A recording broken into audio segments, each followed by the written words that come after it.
Did you know that 5 days of Edgar Allan Poe's life vanished without a trace? Researchers still argue over at least 7 major clues: broken canes, missing letters, strange hospital notes. In just 10 heart-pounding minutes, we'll dive into the 3 wildest theories: cooping gangs, secret fevers, even rabies. Get ready for jaw-dropping discoveries, real data, and spine-tingling mysteries you won't believe.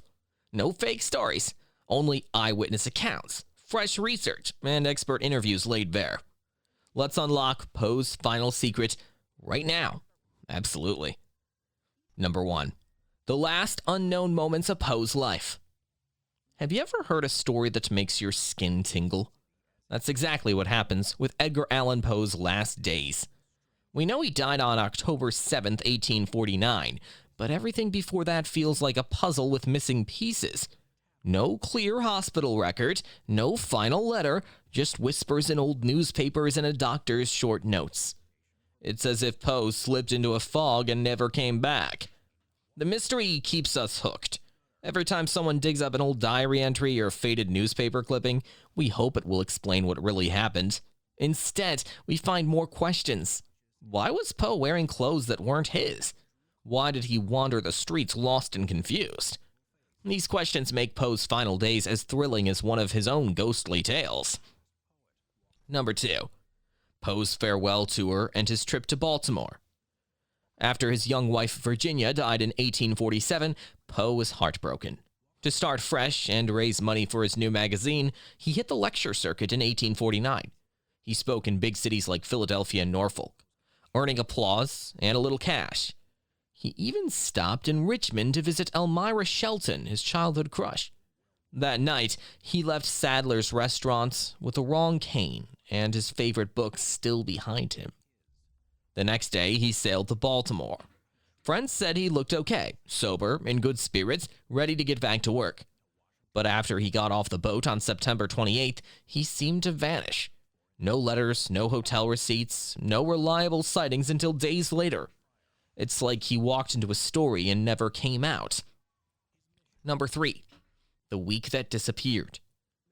From September 28th through October 2nd, Poe's trail goes cold. His cousin, Nielsen Poe, later admitted he had no clue where Edgar stayed or what he did. Was he planning to go on to Philadelphia? Did bad weather make him stay in Baltimore? We don't know. This missing week is a magnet for wild ideas. Some say he saw a doctor, but records conflict. Others claim he drank too much and lost his bearings. Because there's no diary or letter to explain, every clue feels like a grain of sand in a desert. Small, separate, and confusing. Number 4. Found at the Voting Booth Tavern. Election Day in Baltimore was October 3rd, 1849. That morning, locals spotted Poe outside Gunner's Tavern, which doubled as a polling station. He looked lost. He slurred his words and wore a cheap straw hat, baggy pants, and a shabby coat, none of which belonged to him. Worried friends came to help and rushed him to Washington College Hospital. There, Poe drifted in and out of consciousness. He was sweaty, pale, and muttering bits of strange words. For 4 days, nurses watched him struggle, but Poe never explained how he got there. Number 5. The doctor's story and the missing details. Dr. John M. Moran was on duty at the hospital. Years later, he wrote a pamphlet defending Poe's honor. He said Poe showed no sign of drunkenness, blaming brain fever instead. But Dr. Moran's own letters to friends paint a different picture. He claimed Poe kept calling someone named Reynolds. Why the change? Historians think Moran wanted to protect Poe's image. Back then, a writer's reputation was fragile. By downplaying alcohol or foul play, Moran turned into a storyteller himself, one whose tale might be as twisted as Poe's own plots. Number 6. The notorious cooping theory. One of the most famous ideas is cooping, a brutal trick used by gangs on Election Day. They'd kidnap strangers, force them to drink, beat them if they refused, dress them in new clothes, and make them vote over and over under different names. Poe was found near the polls in the wrong clothes. Sound familiar? It's a thrilling image, Poe terrified and dragged from place to place. But critics say Coopers choose ordinary, unknown men. Poe was famous. If anyone spotted him, the whole scam would blow up. Still, the cooping tale snaps at our imaginations like a hungry raven. Number 7. Alcohol, illness, and other blame games.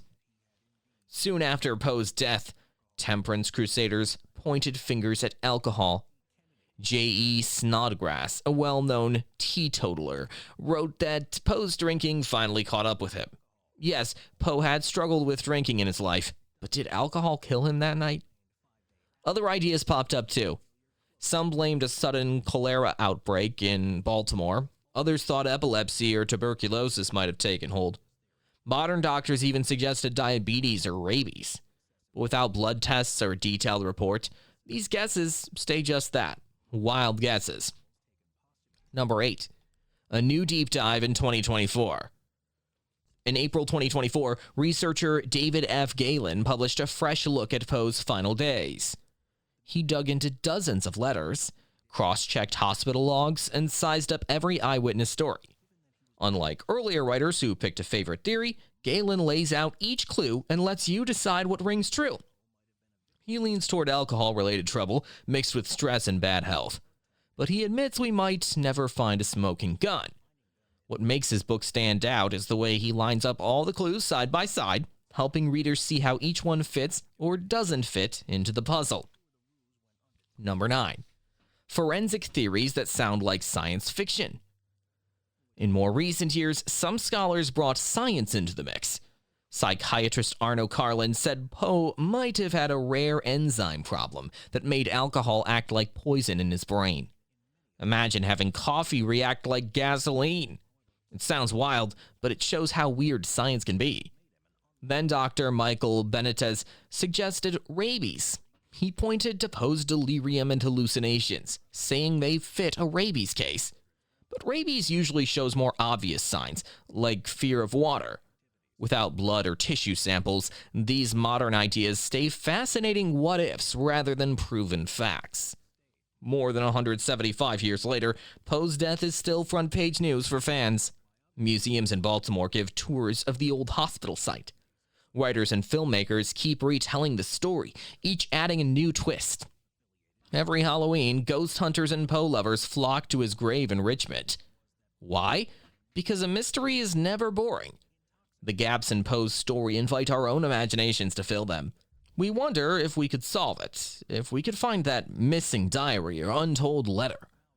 And until we do, the tale of Poe's final days will keep whispering to readers and viewers, beckoning us to look one more time into the shadows. Thanks for watching. Stay curious, because some mysteries never die.